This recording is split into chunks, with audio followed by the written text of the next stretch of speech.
Like 5,000 likes to this video, we will upload more patriotic news. Thank you. Huma just revealed Hillary's darkest secret in newly released emails that will leave the world stunned. Uh-oh. The Judicial Watch just got their hands on some prime Hillary Clinton emails that reveal the huge conflicts of interest she had between her position as Secretary of State and her role in the Clinton Foundation. The emails in question were sent to and from Hillary's right-hand woman and personal assistant Huma, and they are jaw-dropping. Many of the emails are from donors, including a Clinton Library donor, asking for jobs or meetings. Judicial Watch President Huffington said of the discovery, pay-to-play, classified information mishandling, influence peddling, cover-ups, these new emails show why the criminal investigation into Hillary Clinton's conduct must be resumed. He later said in an interview with Fox News, "It's hard to tell where the Clinton State Department ended and the Clinton Foundation began. It was almost like a seamless operation. Nowhere on these emails does anyone say Mrs. Clinton is not involved in the foundation. Stop coming to us for favors. These emails are truly scandalous." Here are a few examples. Warren Buffett's son, Howard Buffett Jr., emailed Aiden to ask for a meeting between his father, a major Clinton donor, and Hillary Clinton to discuss food security. Aiden replied, "We will take care of this." Miguel Lozal was a member of the Clinton Global Initiative and donated $1 million to the Clinton Presidential Library. Laws asked for Aiden to seek an appointment as ambassador to the Dominican Republic for one of his friends. It is unknown if his friend became ambassador due to redactions in the email. Clinton's brother, Tony Rodham, also emailed Clinton aides several times, once asking for help with a green card renewal and again asking for help for someone involved in a criminal case in the country of Georgia. Clinton's friend Sidney Blumenthal worked for a political party in Georgia. This looks terrible for Clinton and definitely suggests criminal and corrupt behavior. Judicial Watch just released these emails today. You can read them all here. We need to spread this far and wide because we know the mainstream media isn't even going to bother covering this huge scandal. Share away, patriots. H/T Fox News.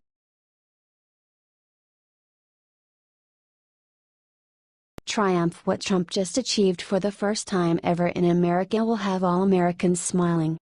22,000. That's a big number. Especially when it's the number that the stock market, specifically the Dow Jones Industrial Average, hit for the first time in history. And it's all attributable to the election of President Donald Trump. Of course, the MSM won't report that. Not if they can help it. Not only is the stock market up 22% since Trump's election, the upward trend is expected to continue. The Nasdaq and S&P 500 are also trading higher. The very strong performance of the stock market, the strongest in history, in fact, not the only good news since Trump was elected. We are also experiencing the lowest unemployment rates in decades. Unemployment amongst African Americans is at its lowest level since 2000. That's 17 years, y'all. I know we harp on this a lot, but it bears repeating. You'll be hard-pressed to find this very good news in the Washington Post, on CNN, MSNBC, or any of the other media sources who are trying their best to bring Trump down 24/7. Which is why we have a duty to get this information out there. But we need your help in getting it out. I hope you will support our president by sharing this information everywhere. H/T Briette Bar.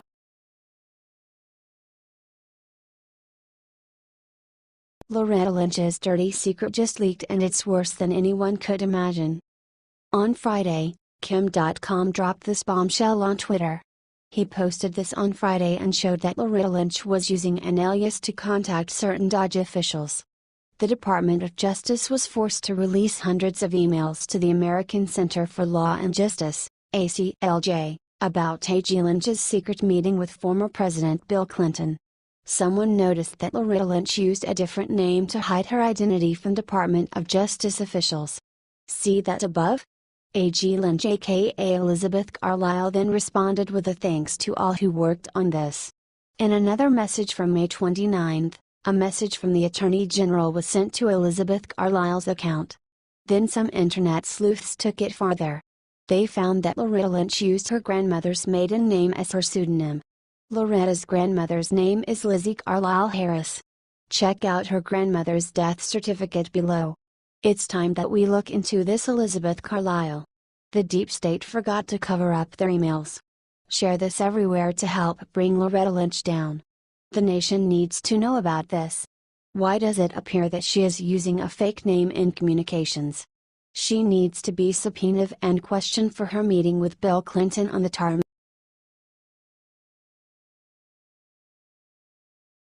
Shots fired. Trump just issued brutal threat to Republicans trying to take him down. The traitors in the Republican Party are already circling like vultures. Bill Kristol was a never-say-Trumper during the 2016 election. Obviously, no one cared what he had to say, since Trump is now the POTUS. Trump knew that, and referred to him as a loser during the campaign. Well, he's ramping up again. Kristol, who is the editor-at-large of the Weekly Standard, is trying to create a committee not to renominate the president. He reportedly told the New York Times, "We need to take one shot at liberating the Republican Party from Trump, and conservatism from Trumpism." Here's some video of Bill Kristol, starting at about 3:30 in, and there are, apparently, many Republicans who'd love to take his place in 2020.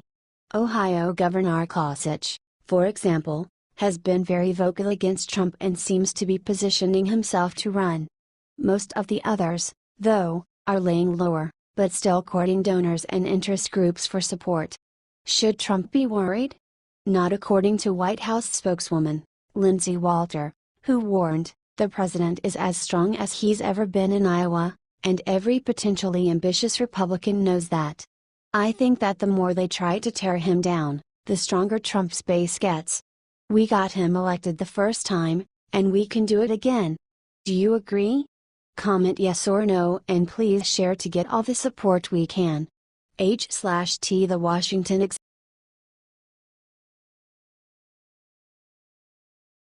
McMaster just got on TV, and said one thing about Trump that will leave jaws hanging. President Trump has been taking heat lately for not announcing a comprehensive military plan in Afghanistan, but one guy has his back.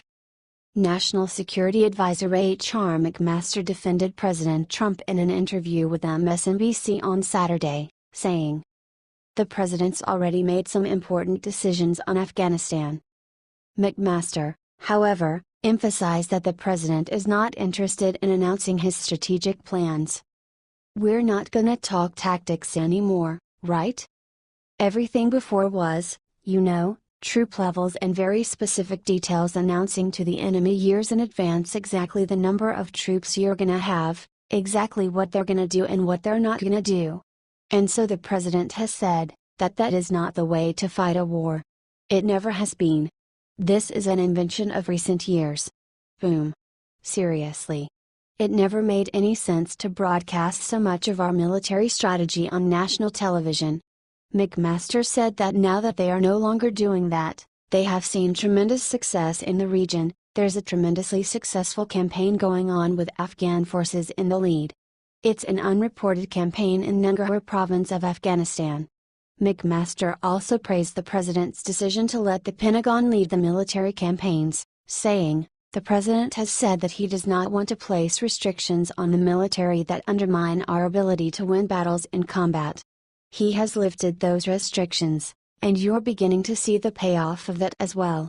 It was a long interview, but it's worth a watch. Here you can watch part 1. McMaster's interview puts to rest rumors of President Trump's incompetence. According to McMaster, the Afghanistan fight is going better than ever before, and it is in large part because of President Trump's leadership. Isn't it great to have a real leader in charge who knows how to win? Share if you think so, patriots. H/T The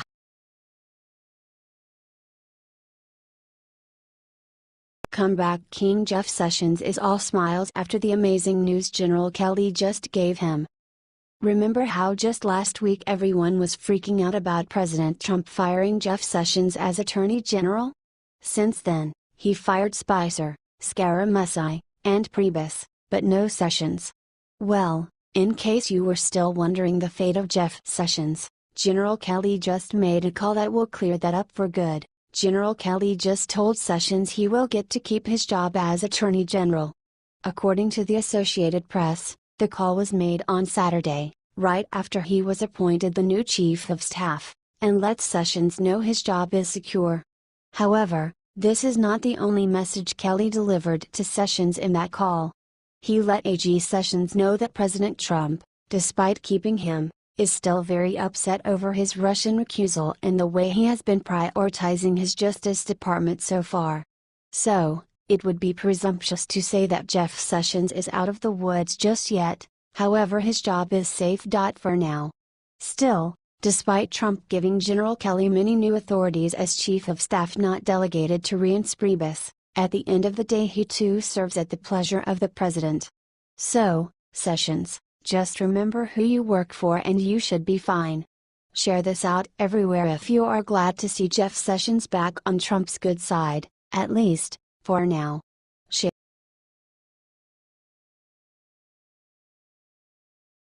Trump just accomplished Democrats' worst nightmare and it will put Obama to shame. While Donald Trump and the Republican establishment may not see eye to eye, they have little choice but to curry favor with him. The reason? His spectacular abilities as a fundraiser. Every Republican who intends to rely on the party for financial help during next year's congressional races better be thankful for Mr. Trump. That's because Trump is the reason the Republican National Committee has managed to raise $75 million in the first 6 months of this year.